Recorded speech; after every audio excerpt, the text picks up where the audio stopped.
You've probably heard about the 18-year property cycle, a theory that's been eerily accurate in the past. But with all the chaos of the last few years, COVID, rising inflation, and interest rates, many are questioning if the cycle is finally broken. Well, according to Fred Harrison, the man who famously predicted the 1990 and 2008 crashes years in advance, the answer is no. The cycle isn't broken. He says it's just been shifted, and its final act is set to be more dramatic and dangerous than anything we've ever seen. So, let's break down his chilling new prediction.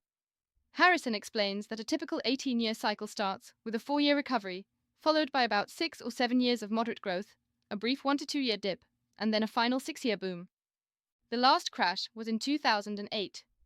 So, by 2019, the cycle was right on track for that mid-cycle dip. Harrison notes that the dip occurred bang on time as house prices started to weaken. But then, an unprecedented event occurred, the COVID pandemic. And what did governments do?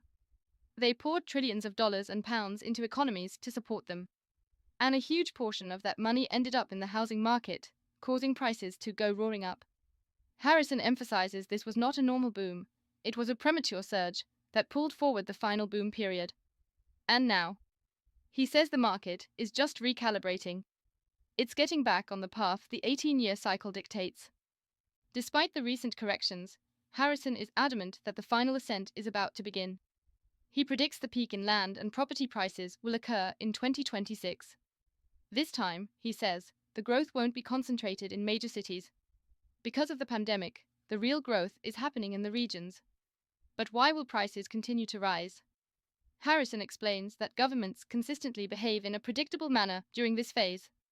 They pour more money into property and deregulate the financial sector, ostensibly to help ordinary people, but in reality, making the entire system more vulnerable and fragile. All of this, he says, will fuel the final surge, with the market peaking in late 2026.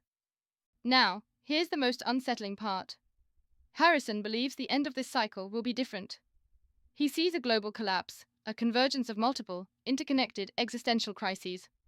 He details 3 key crises that will converge with the economic downturn: a worsening environmental crisis as governments cut spending, geopolitical conflicts, and political paralysis. In 2008, governments bailed out the banks. In 2027, Harrison predicts governments will be too big to fail, but there will be no one to bail them out. It's a sobering analysis. Harrison's message is clear: the cycle is not broken. It's simply on a more treacherous path than we have ever seen. To read the full blog, visit gradragstoriches.co.uk.